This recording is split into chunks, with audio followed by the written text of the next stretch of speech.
Sejam bem-vindos, bem-vindas, queridos e amados alunos do curso Mater Dei, curso de Teologia Bíblico-Doutrinal para leigos, para agentes pastorais ou aqueles que querem se aprofundar simplesmente na sua fé. Nós vamos agora dar continuidade a esse 11º módulo, nessa terceira aula, que nós vamos falar sobre o terceiro mandamento. É a continuação de todo esse bloco de teologia moral. Então vamos iniciar a nossa aula com a nossa oração. Em nome do Pai, do Filho e do Espírito Santo. Amém. Senhor Deus, fazei que nós, vossos filhos, que buscamos conhecer mais os vossos ensinamentos, cresçamos na nossa fé e no vosso conhecimento, para que possamos adorar-vos e amar-vos como vós mereceis. Por nosso Senhor Jesus Cristo, vosso Filho, na unidade do Espírito Santo. Amém. Em nome do Pai, do Filho e do Espírito Santo. Amém.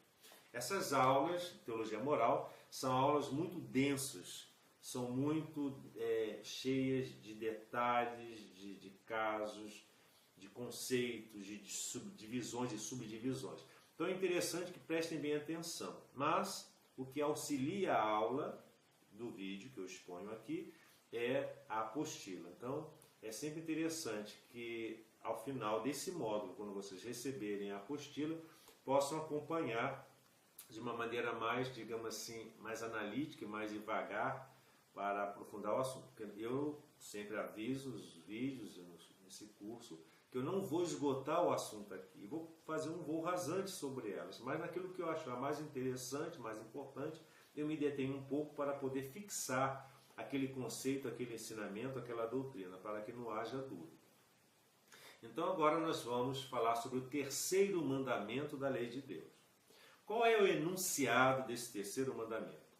Êxodo 20, versículos de 8 a 10. Lembra-te do dia do sábado para o santificares. Durante 6 dias trabalharás e farás todos os teus trabalhos. Mas no 7º dia é o sábado do Senhor teu Deus. Não farás nele nenhum trabalho.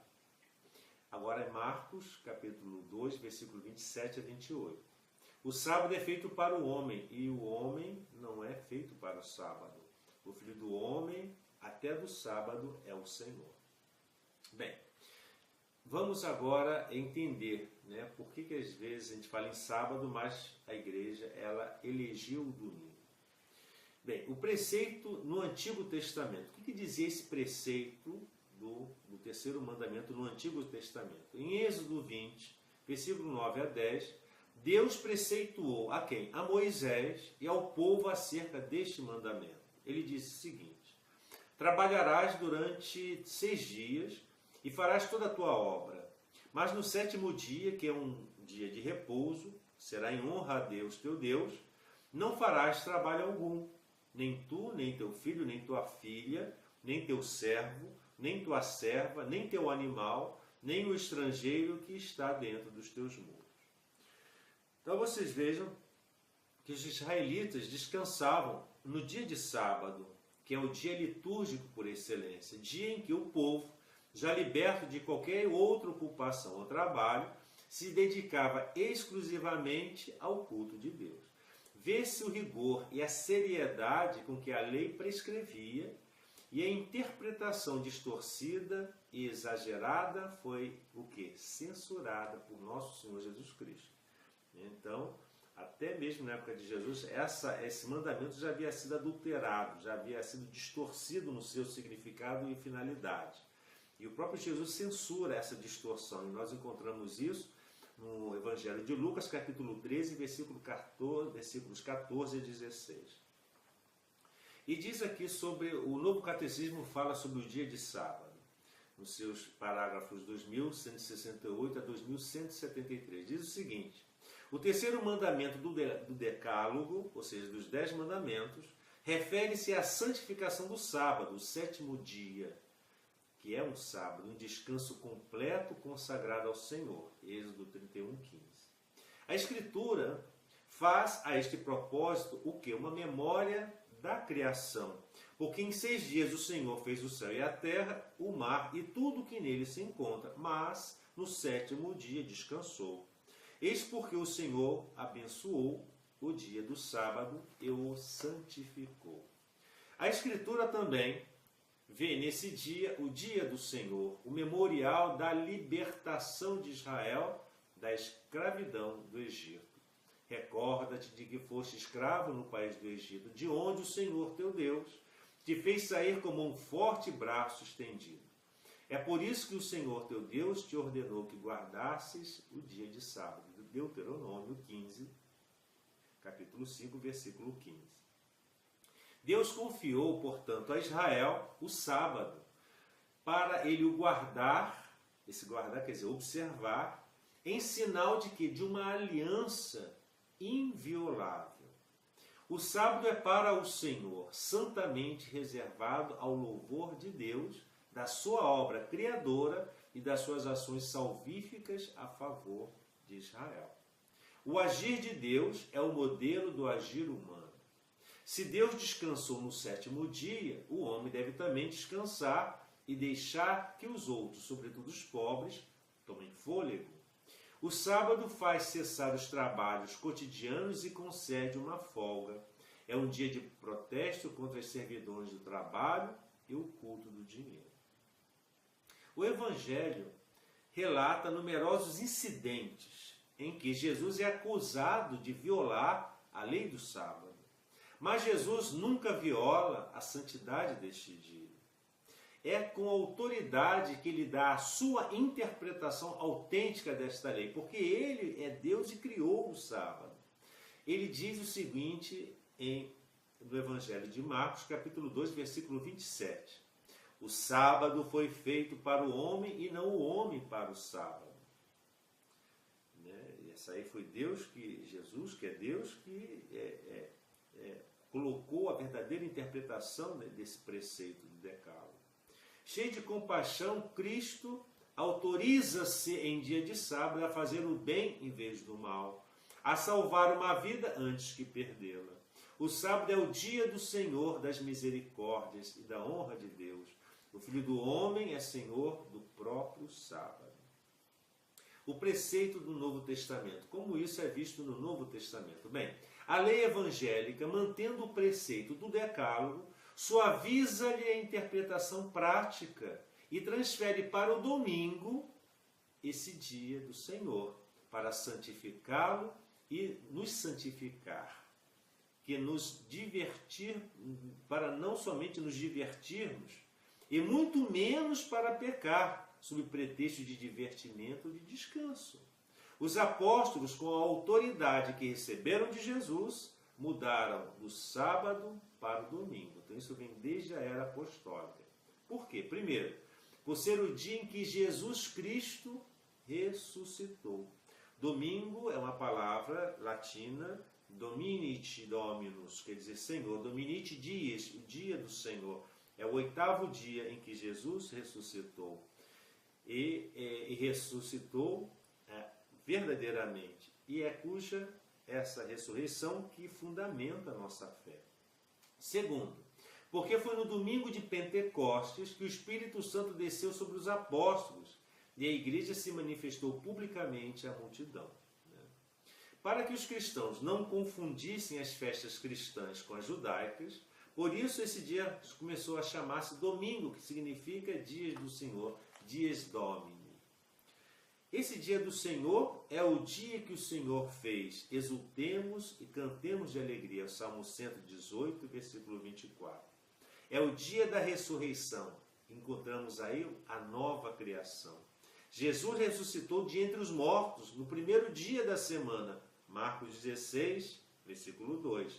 Enquanto o primeiro dia da semana, o dia da ressurreição de Cristo lembra o primeiro dia da criação.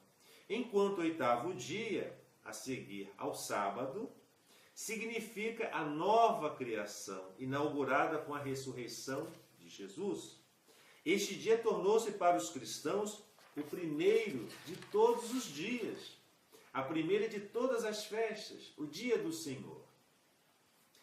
Reunimos-nos todos no dia do sol, porque foi o primeiro dia, após o sábado judaico, mas também o primeiro dia em que Deus, tirando das trevas a matéria, criou o mundo, mas também porque Jesus Cristo, nosso Salvador, nesse mesmo dia, ressuscitou dos mortos. Isso aí é um escrito já dos primeiros cristãos da era, logo após a era apostólica. O domingo é a realização do sábado. O domingo distingue-se expressamente do sábado, ao qual sucede cronologicamente em cada semana, e cuja prescrição ritual substitui para os cristãos.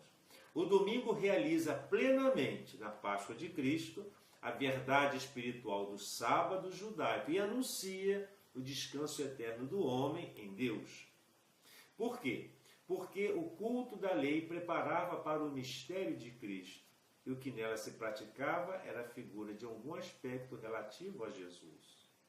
Os que viveram segundo a antiga ordem das coisas alcançaram uma nova esperança, não aguardando já o sábado, mas o dia do Senhor, em que a nossa vida foi abençoada por Ele e pela sua morte. A celebração do domingo é o cumprimento da prescrição moral naturalmente escrita no coração do homem de prestar a Deus um culto exterior, visível, público e regular, sob o signo de sua bondade universal para com os homens. O culto dominical cumpre o preceito moral da antiga aliança, cujo ritmo e espírito retoma ao celebrar em cada semana o Criador e o Redentor do seu povo. E no domingo nós temos também a Eucaristia Dominical. A celebração dominical do dia e da Eucaristia do Senhor está no coração da vida da igreja. O domingo em que se celebra o mistério pascal, por tradição apostólica, deve guardar-se toda a igreja como o primordial dia festivo de preceito. Do mesmo modo que devem guardar-se os dias de Natal, de Nosso Senhor Jesus Cristo, a Epifania, a Ascensão, o Santíssimo Corpo e Sangue de Cristo, Corpus Christi, Santa Maria, Mãe de Deus, e sua Imaculada Conceição, sua Assunção, as festas de São José, os apóstolos São Pedro e São Paulo e, finalmente, de todos os santos. Essa prática da reunião da Assembleia Cristã data desde os princípios da Idade Apostólica, sempre no domingo. A Epístola aos Hebreus lembra, Hebreus capítulo 10, versículo 25, se abandonarmos a nossa Assembleia, como é de costume de alguns, mas exortamos-nos mutuamente. A tradição guarda a lembrança de uma exortação sempre atual, vir cedo à igreja, aproximar-se do Senhor e confessar os próprios pecados, arrepender-se deles na oração, assistir à Santa Divina Liturgia, acabar a sua oração e não sair antes da despedida. Muitas vezes temos dito, este dia é vos dado para a oração e o descanso. É o dia que o Senhor fez, nele exultemos e cantemos de alegria. E aonde isso acontece? Bem, isso acontece na paróquia. A paróquia é uma certa comunidade de fiéis, constituída estavelmente na igreja particular. A palavra paróquia é uma palavra de origem grega que significa que está ao redor. Para oikia. Oikia é casa. Para quer dizer próximo, ao redor, né? Paralelo. Né? Então, para oikia é que está ao redor da casa. Que casa? A casa de Deus, que é a igreja, o templo. Então, a paróquia é aquela região que cuja o centro é a igreja. Então, a paróquia é uma certa comunidade de fiéis constituída estavelmente na igreja particular, cuja cura pastoral, sob a autoridade do bispo diocesano, está confiada ao pároco, como seu pastor próprio. É o lugar onde todos os fiéis podem reunir-se para a celebração dominical da Eucaristia. A paróquia inicia o povo cristão na expressão ordinária da vida litúrgica e reúne-o nesta celebração. Ensina a doutrina salvífica de Cristo e pratica a caridade do Senhor em obras boas e fraternas. E a obrigação do domingo? Bem, o mandamento da igreja determina, que nós vamos ver isso nos próximos vídeos mais à frente sobre os mandamentos da igreja, né, mas apenas vou dar uma introdução aqui. O mandamento da igreja determina e precisa a lei do Senhor. No domingo e nos outros dias festivos de preceito, os fiéis têm a obrigação de participar da missa. É obrigação mesmo, é preceito, é dever. Cumpre o preceito de participar na missa quem a ela assiste onde quer que se celebre o rito católico, quer no próprio dia festivo, quer na tarde que o antecede.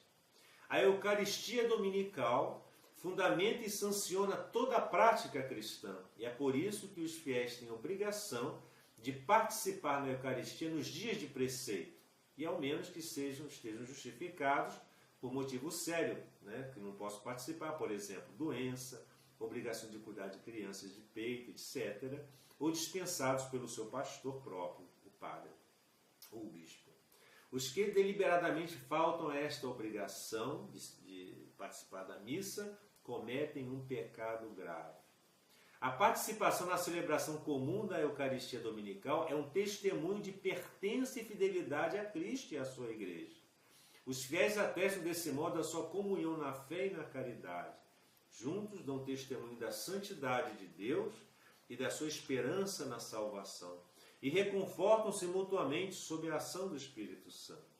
Se for impossível a participação na celebração eucarística por falta de ministro sagrado ou por outra causa grave, recomenda-se muito que os fiéis tomem parte na liturgia da palavra, se houver na igreja paroquial ou noutro lugar sagrado, celebrada segundo as prescrições do bispo diocesano, ou consagre um tempo conveniente à oração pessoal ou em família, ou em grupos de famílias, conforme a oportunidade. O dia de domingo é um dia de graça e de cessação do trabalho. Tal como Deus repousou no sétimo dia, depois de todo o trabalho que realizara, assim a vida humana é ritmada pelo trabalho e pelo repouso. A instituição do Dia do Senhor contribui para que todos gozem do tempo de descanso e lazer suficiente que lhes permita cultivar a vida familiar, cultural, social e religiosa. Aos domingos e outros dias festivos de preceito, os fiéis abstenham-se de trabalhos e negócios que impeçam o culto devido a Deus, a alegria própria do dia do Senhor, a prática das obras de misericórdia ou o devido repouso do espírito e do corpo. As necessidades familiares ou uma grande utilidade social constituem justificações legítimas em relação ao preceito do descanso dominical. Mas os fiéis estarão atentos a que legítimas desculpas não introduzam hábitos prejudiciais à religião, à vida de família. Então, as pessoas que são católicas, elas são obrigadas a ir à missa. O domingo é um dia exclusivo para isso. Você tem 6 dias da semana para trabalhar, para suas atividades econômicas, sociais, culturais. Mas o domingo é o dia exclusivo dedicado ao Senhor. O católico tem a obrigação de ir à missa. E no impedimento legítimo, ele pode suprir, por ausência de um sacerdote na paróquia, onde ele se encontra, ele tem que assistir à liturgia da palavra. Às vezes a pessoa não pode assistir uma missa por estar em algum trabalho, é porteiro de um prédio, escalado no serviço de um hospital, de uma delegacia policial, etc., é soldado, é militar, está de plantão. A pessoa às vezes não pode ir, vai no dia anterior. Se não puder, mesmo assim, assista a missa pela televisão, se tiver uma televisão no ambiente. Então tudo se pode fazer, é o dia exclusivo. E quem vai à missa, aquele dia, tem que dedicar ao convívio da família. Nem um dia para ficar assistindo futebol e jogar bola. Pode até se fazer, mas não dá exclusividade a isso. Tudo isso é uma complementariedade, mas o principal do domingo é o dia de louvor, é o dia de dedicação a Deus, né? E isso acho que falta muito nas nossas paróquias.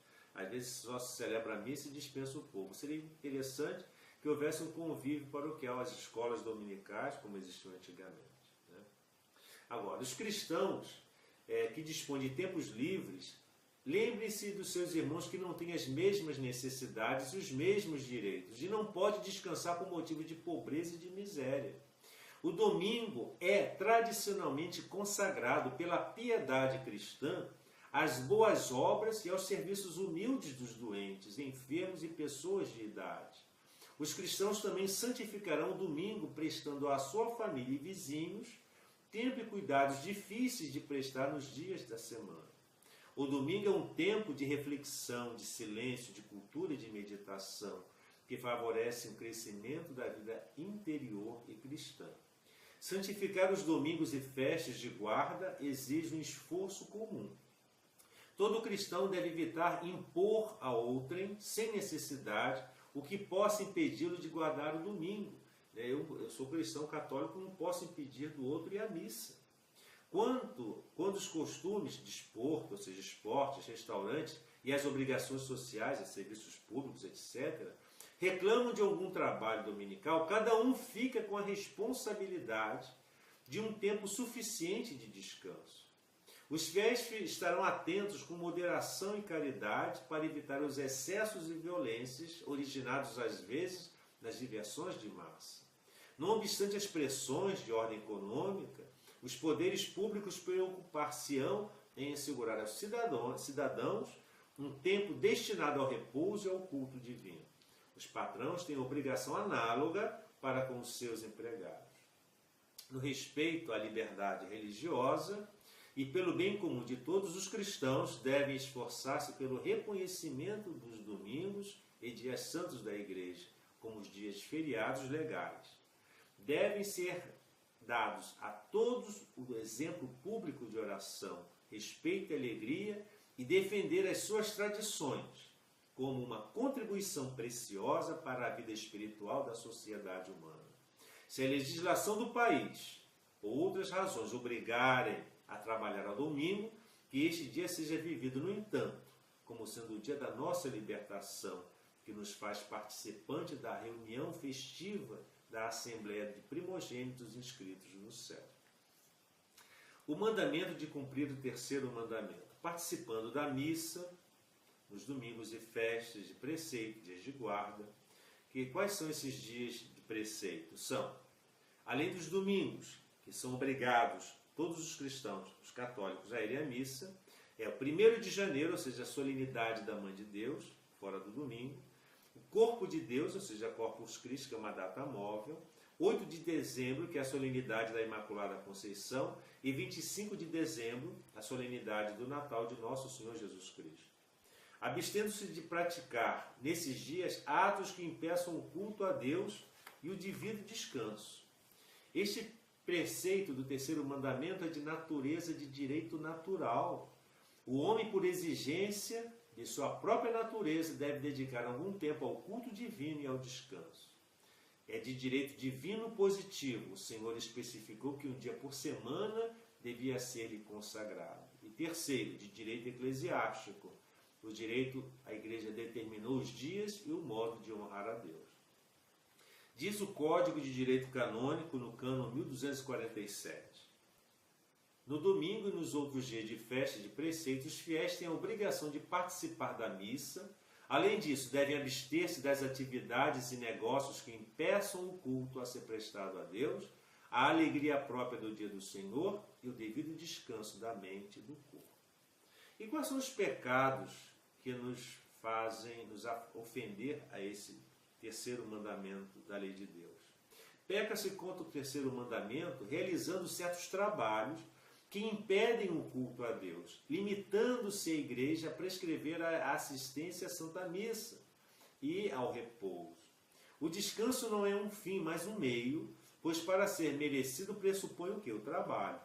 Pois o descanso é necessário para restaurar as forças, para que o trabalho seja mais eficaz e, sobretudo, podermos melhor servir a Deus e aos outros, já que devemos ter tempo para o culto a Deus, dando melhor atenção ao culto divino e à salvação para a nossa alma. Quais são as causas que escusam da lei do descanso, ou seja, que nos dispensam dessa lei do descanso? O grave incômodo próprio, ou seja, a necessidade de receber o salário para sustento da família, ou o alheio, a urgência em atender a um enfermo. Segundo, a natureza peculiar do trabalho, como a realização de um trabalho público em ordem ao bem comum, por exemplo, como eu falei ainda há pouco, ao serviço de um policial que tem que fazer, cumprir o seu plantão, um médico, um enfermeiro e assim por diante. Então, terminamos aqui essa nossa terceira aula e já na quarta aula nós iremos falar sobre o quarto mandamento. Que o Senhor nos abençoe, guarde-nos de todo mal e nos conduza à vida eterna.